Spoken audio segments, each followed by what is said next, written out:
Mapagpalang araw po. Ako po si Emanuelo Alejandro. Ito po ang aking daily devotion para sa ngayong January 12. For today, we are going to talk about paano nga ba maging isang apologist o apologetic. Ito po yung tao na nagde-defend ng faith ng mga Kristiyano to convince the unbelievers. Makikita po natin ito sa 1 Peter chapter 3 verse 15 na nagsasabing, "But in your hearts, revere Christ as Lord.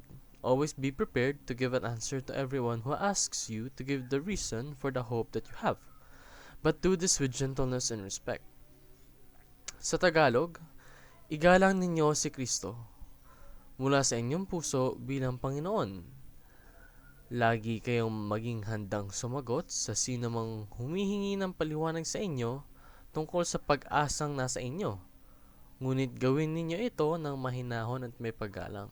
Ito daw po yung dapat na tungkulin ng isang apologetic. Because apologetics is the defense of faith. Ito po ang practice of ensuring that your faith is not questioned. Because Christians are tasked to become apologetic, or apologists rather. It's so that every Christian can defend their faith for Christ and can convince other people to do the same. Because the goal of apologetics is to win people for Christ, to expand His territory, His kingdom in this world.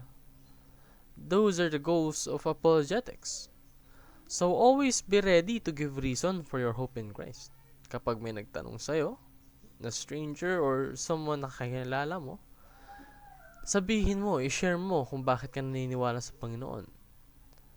Kung ano yung pinaninindigan mo. But in doing so, you need to be gentle and respectful. Kailangan you think of the other people's opinion as well. Hindi ka dapat nagiging offensive pagdating sa pag-share mo ng faith mo kay God. Because that's wrong. And you should study the Bible intellectually and practically. Doing so will help you defend your faith. Yun lamang po ang aking daily devotion. Maraming salamat sa pakikinig. Pagpalain po tayong lahat and let us all give glory to God.